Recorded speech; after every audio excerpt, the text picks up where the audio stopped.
अब बात करते हैं लोकोमोटिव बॉयलर। अब चूंकि लोकोमोटिव बॉयलर क्या होता है इसको अब हम यहाँ पे डिटेल में समझेंगे। So locomotive boiler is a horizontal multi tubular internally fired tube boiler. It is mainly used in railway steam engine. Nowadays steam locomotive are being replaced by diesel engine. अगर हम लोकोमोटिव बॉयलर की बात करें तो locomotive boiler भी एक horizontal type और multi tubular internally fire tube boiler होता है और इसका यूज जनरली हम रेलवे स्टीम इंजन में करते हैं। और आजकल steam locomotive are being replace by diesel engine. अब पहले के टाइम पे जो हम स्टीम लोकोमोटिव का यूज़ करते हैं अब उसको रिप्लेस किया गया है डीजल इंजन के थ्रू। जैसे कि आप ये देख सकते हो रेलवे इंजन जो होता है ना आपको रेलवे का इंजन, ये लोकोमोटिव बॉयलर का बेस्ट एग्जांपल है। आप इस इमेज से आप इमेजिन कर सकते हो। उसके बाद कैपेसिटी ऑफ लोकोमोटिव बॉयलर की बात करें, typical capacity values steam generation rate 20,000 to 30,000 kilogram steam per hour. तो 1 आवर्स में कितनी स्टीम को प्रोड्यूस कर सकता है 20,000 से लेकर 30,000 तक। वर्किंग प्रेशर इज अराउंड 12 से 20 बार, में वेरी विथ डिज़ाइन, और ये डिज़ाइन के साथ वेरी भी कर सकता है। और heating surface area approximate 250 to 400 metre square, ये इसका हीटिंग सरफेस एरिया होता है। और fuel burning rate about 500 to 800 kilogram of coal per hour. तो 1 आवर में हम अगर स्टीम तैयार करते हैं तो उसके लिए 500 से लेकर 800 किलोग्राम ऑफ कोल की इसमें खपत होती है। Now the main part of a locomotive boiler. So locomotive boiler के कौन कौन से main parts हैं? So first is horizontal cylindrical cell और barrel. तो horizontal cylindrical cell जैसे कि आप देख पा रहे हो ये horizontal cylindrical shell है जिसको एक तरह से हम barrel भी कहेंगे। फिर है फायर बॉक्स, ये फायर बॉक्स। फिर स्मोक बॉक्स, ये वाला बॉक्स जो है स्मोक बॉक्स। उसके बाद fire tubes, so number of tubes are arrange in horizontal way, so this is fire tube. और फायर होल, तो ये फायर होल जहाँ से कोल को इंसर्ट किया जाता है। उसके बाद ग्रेट, जहाँ पे कोल को रखा जाता है बर्न होने के लिए, वो होता है पोर्शन ग्रेट। फिर स्टीम डोम, जहाँ पे स्टीम का कलेक्शन किया जाता है। उसके बाद हेडर, तो हेडर्स को आप समझ सकते हैं एस और डब्ल्यू। एस और डब्ल्यू, एस का मतलब होता है सुपर हीटेड स्टीम हेडर और डब्ल्यू का मतलब होता है वेट स्टीम हेडर। और चिमनी, जैसे कि आप देख पा रहे हो शॉर्ट चिमनी, जहाँ से वेस्ट हीट बाहर निकलती है एटमॉस्फेयर की और रिलीज होती है। और उसके बाद है डैम्पर, सो ये आप देख पा रहे हो डैम्पर, जहाँ से एयर का सर्कुलेशन को कंट्रोल करने के लिए हम डैम्पर का यहाँ पर यूज़ करते हैं।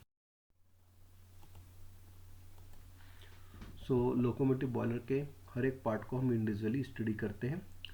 So first is horizontal cylindrical shell और बैरल। अगर हम हॉरिजॉन्टल सिलेंड्रिकल शेल या बैरल की बात करें, so it is a long cylindrical shell of about 1.5 metre diameter and 4 metre length. So इस सिलेंड्रिकल शेल का जो डायमीटर होता है वो होता है 1.5 मीटर और उसकी जो लेंथ है अप्रोक्सीमेट वो कितनी होती है 4 मीटर लेंथ होती है। It contain water and steam and is connected to the fire box. So इस सिलिंड्रिकल शेल की बात करें तो इसमें वाटर और स्टीम का क्या होता है कंटेंट होता है और साथ ही ये फायर बॉक्स के साथ कनेक्टेड होता है। उसके बाद होता है फायर बॉक्स। अब हम बात कर रहे हैं फायर बॉक्स। तो fire box is located at one end of the boiler. Boiler के तो जो बॉयलर होता है, जो लोकोमोटिव बॉयलर की बात करें तो लोकोमोटिव बॉयलर में जो फायर बॉक्स है, fire box is located one end of the boiler. तो बॉयलर के एक एंड के साथ इसका कनेक्शन होता है और coal is burn here to produce heat. और यहाँ पर हम क्या करते हैं कोल को रखते हैं बर्न करने के लिए, उसका कंबशन करने के लिए, ताकि हीट को हम क्या कर सकें प्रोड्यूस कर सकें। तो ये बॉक्स होता है आपका फायर बॉक्स। उसके बाद होता है स्मोक बॉक्स। तो स्मोक बॉक्स तो जैसे कि आप देख पा रहे हो, तो smoke box is at the front end of the boiler. तो बॉयलर का जो फ्रंट एंड होता है वो होता है smoke box. It collect hot gases after they pass through the tubes. अब जब ट्यूब्स के थ्रू जो हॉट गैसेस यहाँ पे इकट्ठी होती है और हॉट गैसेस इकट्ठी होने के बाद जो भी वेस्ट हीट होती है तो वेस्ट हीट यहाँ पर कलेक्ट होती है, तो इसको बोल देंगे फायर बॉक्स। और फायर ट्यूब या फ्लू ट्यूब्स, जैसे कि हम जानते हैं कि fire tubes are those kinds of tubes where hot gases flow inside the tube and which is surrounded by water, so that tube is called fire tube. So hot gases pass through the fire tube, water surround these tubes and get heated to form steam. उसके बाद fire whole ये है जहाँ से coal is fed into the fire box through the fire hole. अब जब हम fire box की तरफ कोल को इंसर्ट करते हैं तो कोल को इंसर्ट करने के लिए जो एक ओपनिंग डोर होता है उसी को बोलेंगे फायर होल, जहाँ से कोल को क्या किया जाता है, फेड किया जाता है किसमें, फायर बॉक्स में, थ्रू द फायर होल। अब ग्रेट की बात करें तो जैसे कि आप देख पा रहे हो ये इंक्लाइंड पोर्शन है, the grate it fitted at the bottom of the fire box. तो फायर बॉक्स के बॉटम वाला जो हिस्सा होता है उसको बोलोगे आप grate. Coal burn on the grate, और जो भी कोल है वो ग्रेट पे ही क्या होगा, बर्न होगा, उसी का कंबशन होगा कोल का ग्रेट के ऊपर। फिर स्टीम डोम, स्टीम डोम का मतलब एक इसका steam domain. The steam dome is a mounted on the top of the boiler shell. तो बॉयलर के टॉप ऑफ द शेल पे जो माउंटेड होता है उसको बोलोगे स्टीम डोम। तो यहाँ पर सारी स्टीम क्या होगी, इकट्ठी होगी, ठीक है। तो dry steam is collected from here, और हम बात करते हैं यहाँ पर जो भी स्टीम कलेक्ट होगी तो जो ड्राई स्टीम है उसी का कलेक्शन होता है इसमें, ठीक है। और हेडर्स की बात करते हैं, जैसे कि मैंने आपको पहले भी बताया हेडर में दो, जैसे कि एक रेक्टेंगुलर एस और एक डब्ल्यू, ये जो बॉक्स बने रेक्टेंगुलर बॉक्स, इसमें एस का मतलब होता है सुपरहेटेड स्टीम और डब्ल्यू का मतलब होता है wet steam header. So header are rectangular box, these are two types, weight steam header and superheated steam header। फिर बात करें चिमनी, तो चिमनी जैसे कि आप देख पा रहे हो, chimney release hot gases into the atmosphere. जो वेस्ट हीट या जो हॉट गैसेस फाइनली जब इसको डिस्चार्ज करते हैं एटमॉस्फेयर में तो ये चिमनी के थ्रू डिस्चार्ज होती है। It is short in height to avoid hitting bridges, और इसकी जो हाइट होती है वो काफ़ी शॉर्ट होती है ताकि वो हीटिंग ब्रिजेस को क्या कर सकते हैं, अवॉइड कर सके। उसके बाद होता है डेम्पर। तो damper control the amount of air entering the fire box, it help in controlling combustion. अब जैसे कि आप जानते हो किसी भी फ्यूल को कंबशन करने के लिए हमें कहीं ना कहीं एयर की ज़रूरत होती है, तो डेम्पर क्या करता है, एयर के फ्लो को क्या करता है, कंट्रोल करता है, ताकि वो जो एयर ग्रेट पर आ सके और उसके बाद उसका कंबशन हो सके, तो प्रॉपर तरीके से उसको कंबशन करने में हेल्प कर सके। अब बात करते हैं इसकी वर्किंग ऑफ लोकोमोटिव बॉयलर। अब लोकोमोटिव बॉयलर वर्क कैसे करता है इसको हम यहाँ पर समझते हैं। Coal is fed into the furnace through the fire hole and burn on the inclined grate. अब बात करते हैं कोल की, तो फायर होल के थ्रू कोल को यहाँ पर फेड किया जाता है, ठीक है, रखा जाता है। तो ये ग्रेट के ऊपर जो कोल होगा अब उसका कंबशन होगा, ठीक है, and burn on the inclined great. और ये जो ग्रेट होती है वो कैसी होती है, इंक्लाइंड होती है, जहाँ पर कोल को रखा जाता है। Fire brick arch deflect hot gases to improve heat transfer. अब इस ग्रेट के ऊपर आप देख पा रहे हो ये ब्रिक का आर्च बना होता है, तो ये खाली डायरेक्शन को प्रोवाइड करने के लिए, क्योंकि जब आप इसका कंबशन करोगे कोल का तो जो हॉट गैसेस का फ्लो होगा तो एक डायरेक्शन मिल पाएगा ताकि इससे हम हीट ट्रांसफर को क्या कर सकें, इम्प्रूव कर सकें। Then hot flue gases pass through fire tube to the smoke box and then leave through the chimney. अब जब ये हॉट फ्लू गैसेस है ये फायर ट्यूब के थ्रू कहाँ जाएगी, स्मोक बॉक्स में जाएगी and then leave through the chimney, और चिमनी के थ्रू एटमॉस्फेयर में क्या होगी, डिस्चार्ज होगी, ठीक है।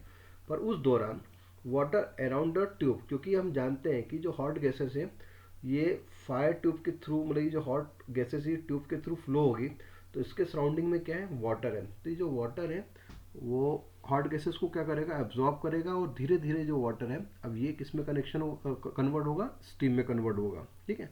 So water around the tube get heated and produce wet steam, और ये वेट स्टीम को क्या करेगा, प्रोड्यूस करेगा, and which is collected in the wet steam header. अब जैसे जैसे स्टीम का कलेक्शन होगा और ये यहाँ पर स्टीम डोमेन में जैसे कलेक्शन होगा तो ये वेट स्टीम कलेक्शन होके फिर धीरे धीरे इस वेट हेडर से होके हुए ये वेट स्टीम हेडर में जाएगी। तो वेट हेडर स्टीम में जाएगी, इसका मतलब इसमें कहीं ना कहीं अभी भी इस स्टीम में कहीं ना कहीं वाटर के या मॉइस्चर, मतलब वाटर के मॉइस्चर प्रेजेंट है, तभी जब वेट स्टीम में जाएगी। अब वेट स्टीम में जाने के बाद देन फाइनली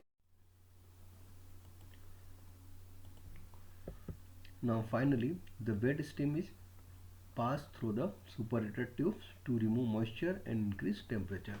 अब ये जो वेट स्टीम है अब वो फाइनली सुपरहीटेड ट्यूब से क्या होगी, पास होगी। अब सुपरहीटेड ट्यूब से जब पास होगी, अब ये सुपरहीटेड ट्यूब्स कैसे काम कर रहा है, क्योंकि ये जो वेस्ट हीट है ना यही पास होगी सुपरहीटेड ट्यूब से, अब चूंकि जो इस स्टीम में, जो वेट स्टीम में कुछ ना कुछ मॉइस्चर थे, तो इस मॉइस्चर अब सुपरहीटर ट्यूब से जब पास हो गए तो इसके मॉइस्चर क्या हो जाएंगे, रिमूव हो जाएंगे, और इस स्टीम का टेम्परेचर भी क्या होगा, राइज अप हो जाएगा।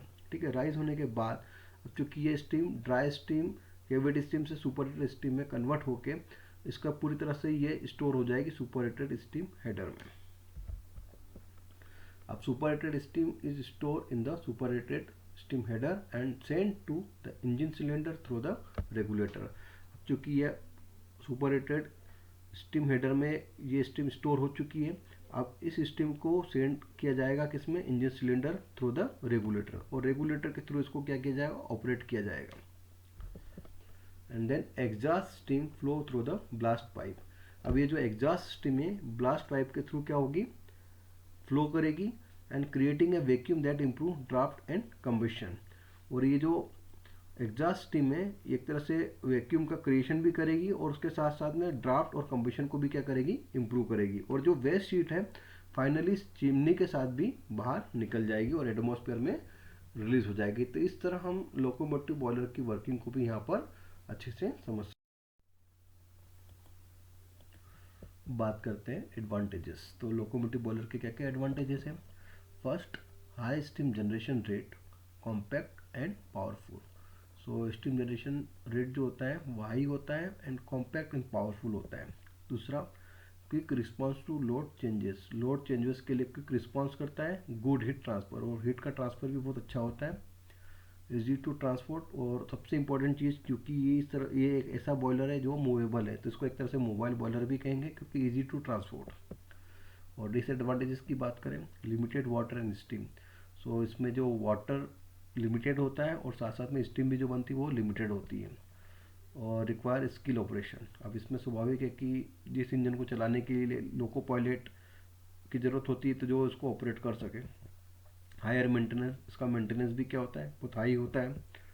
और lower efficiency compare to modern boiler, तो मॉडर्न बॉयलर के कंपेयर में जो इसकी इफिशियंसी होती है वो थोड़ी सी कम होती है। और एप्लीकेशन की बात करें तो स्टीम लोकोमोटिव, ठीक है। दूसरा, हेरिटेज एंड म्यूजियम ट्रेन, जो विरासत में चलने वाली जो ट्रेन, जो म्यूजियम ट्रेन है वहाँ पे भी जनरली इसका लोकोमोटिव बॉयलर का यूज़ किया जाता है। ओल्ड स्टीम पावर व्हीकल, और जितने भी ओल्ड स्टीम पावर व्हीकल होते हैं वो इसी पर बेस्ड होते हैं। और टेम्पररी मोबाइल स्टीम प्लांट, और टेम्पररी मोबाइल स्टीम प्लांट का मतलब कि कुछ ऐसे प्लांट जहाँ पे हमें ऐसे मोबाइल बॉयलर की ज़रूरत होती है तो वहाँ पे हम लोकोमोटिव बॉयलर का यूज़ करते हैं।